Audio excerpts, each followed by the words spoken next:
What's up everybody, Ting here. All right, I am super excited because we're testing the Sony a7S III.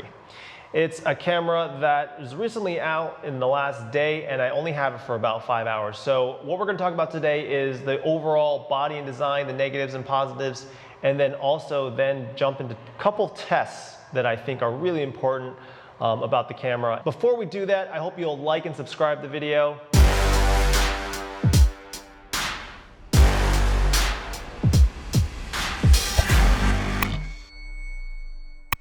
Here are the two things that I think are super important, I think will be relevant to somebody who's considering this camera. One is the slow motion in 4K. The second thing I'm gonna test is the low light sensitivity. Up until now, and some of the recent other camera releases, 120 frames per second in 4K was just not an option. And so I wish this camera came out actually 7 or 8 months ago because I actually shot on the Red Helium 8K just because it had that slow motion. And obviously I was really interested in the crop in factor too. But having that 120 frames per second at such a high quality, that's really, really a big game changer for a lot of people, I think. Okay, so we're testing this right now. Okay, all right, yeah, so now I'm just plugging in the external adapter for copying over the files. See if it registers. Looks like it does. Let's see how fast this copies over. So I just dragged it over. Whoa, that was fast, no way. I just dragged over a couple gigs and it was in a couple seconds. Wow, that's amazing. Oh, you can really get your hair.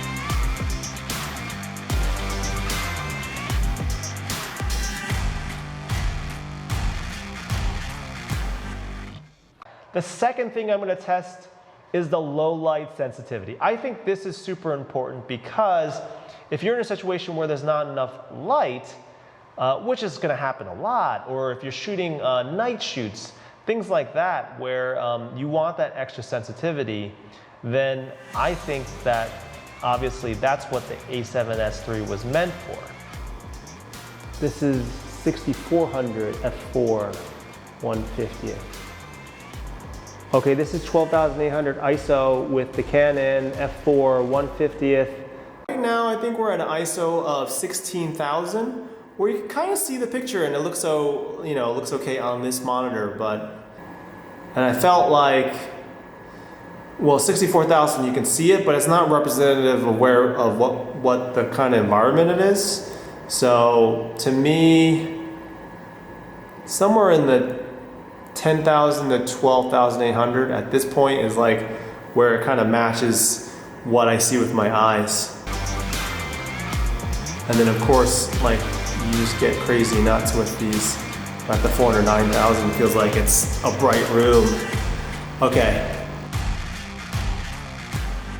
Let's talk about the body and the design of the camera because when I first saw it, I instinctively noticed that it's larger than the original a7S II, almost 20 to 30%. It feels chunkier and thicker. It's a little surprising because I think what people liked about the a7S II was that actually it was more compact. The thing that I think is a really great addition is this flip out screen. It's a touch screen, which is great. People have complained about Sony's menus before. They are confusing, you have to flip through them, and so the touch screen is going to make things much, much easier and quicker. The ports on the side, these are really, really well done. In particular, they added the microphone jack on the top so that when you flip out the screen, there's going to be a wire here if you attach any kind of Sennheiser mic or whatever, any professional mic.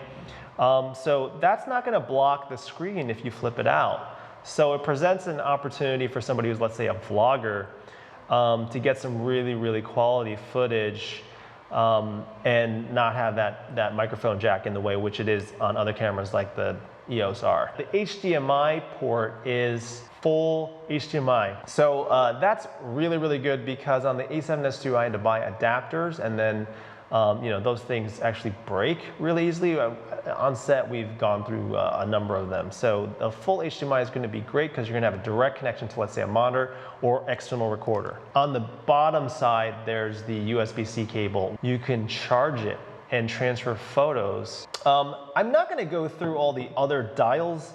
I would point out that the record button's in a much better place than it was before. It's still not like handily or readily available, but I think now it's more in a trigger-friendly position. Let's talk about the two card slots here on the side. These are really well done, because so the card slots can take the standard SD cards or UHS 2 cards, which have a faster read and write transfer, but also they've released these things called the Tough card or the Type A CF cards, and those have really, really higher transfer rates. In fact, they're at about 700 or 800 megabytes per second, which is, it's kind of basically similar or actually faster than working with an SSD drive. What that's going to do is that you wouldn't necessarily attach an SSD drive to your camera. You're going to buy lots of these little tiny cards, which are going to be expensive, but they're going to be convenient. It doesn't overheat. Now, on set, I used the a7 III, and that did actually overheat in one situation. I'd like to talk about the fact that this is also a photo camera.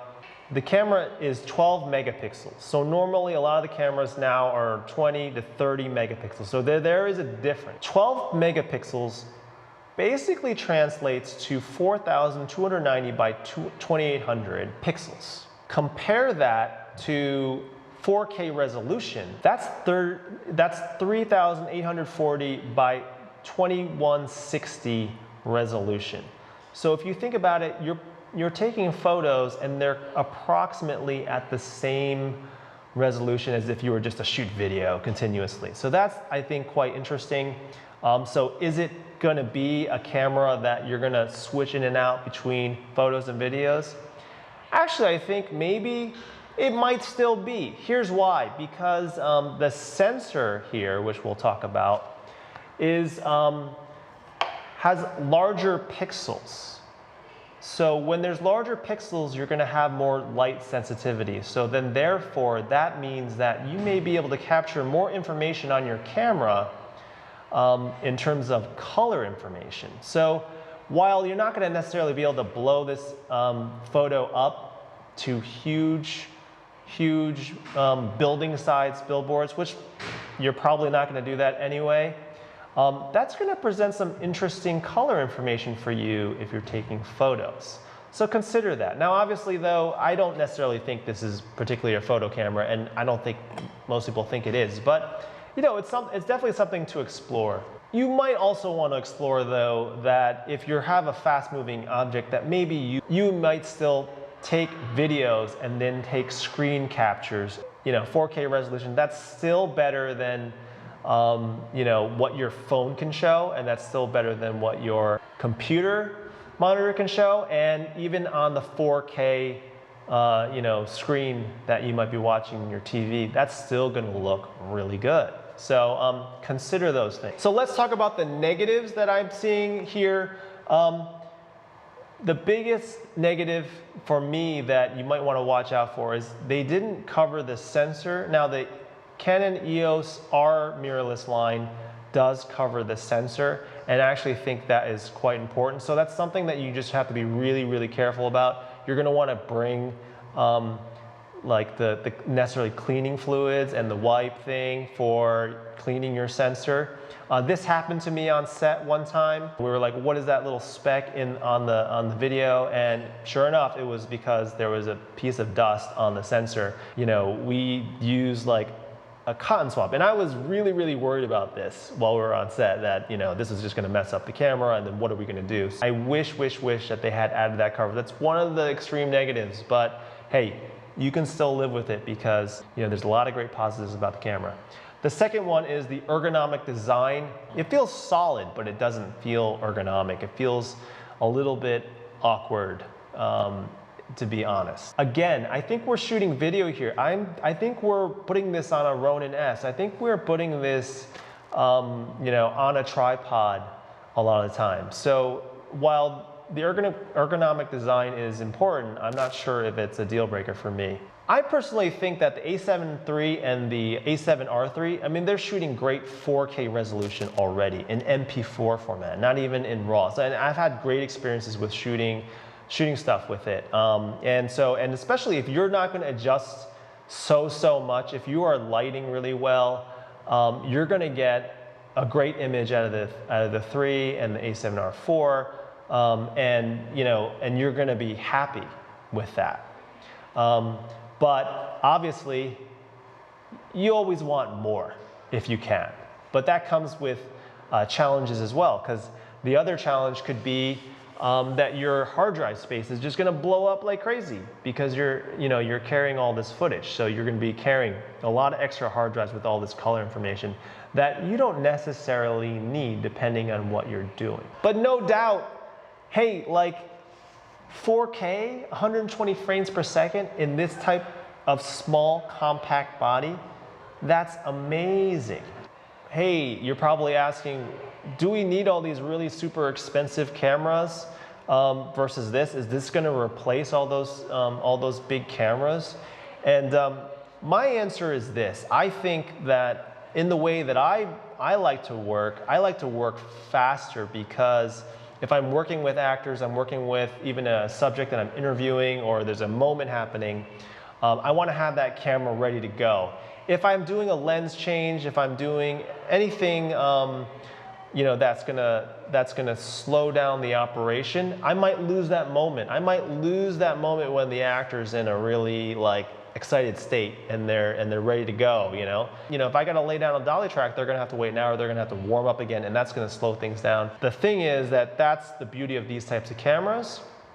But on the other hand though, of course, when I'm working in less time sensitive situations, and I have the ability to work with larger crews, which I have had that, then that's when you need those more robust cameras.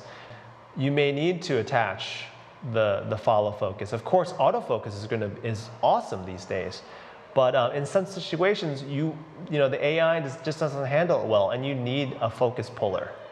And again, you can probably accomplish those things with this camera.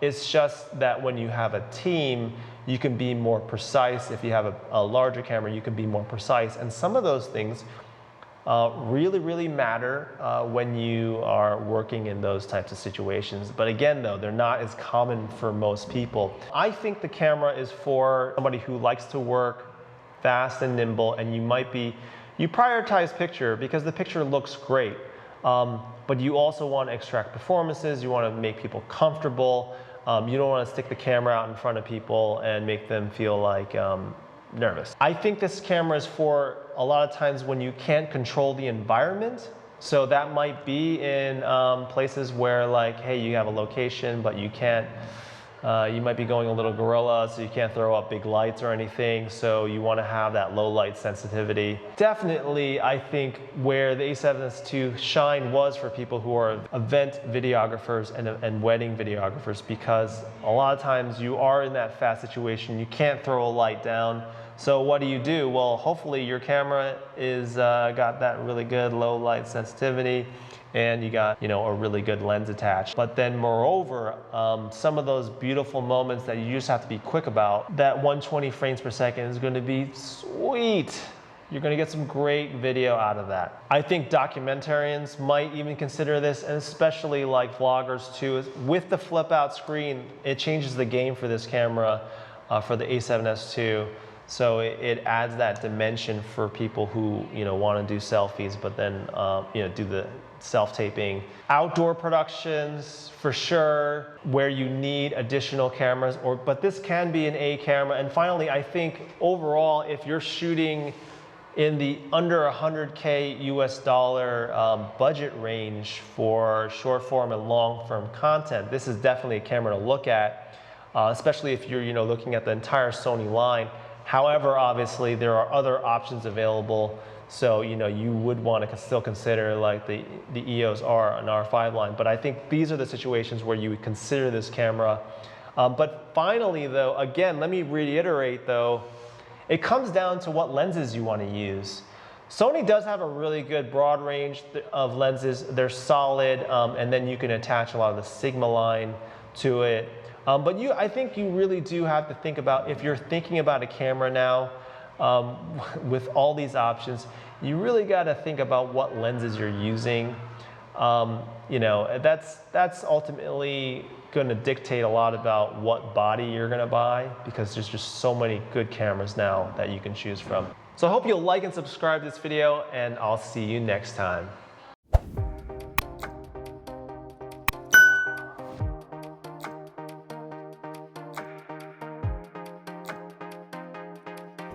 All right, so we finished up the video and Joyce's portrait session, all in the nick of time. That's right. Yeah, some good tests in there.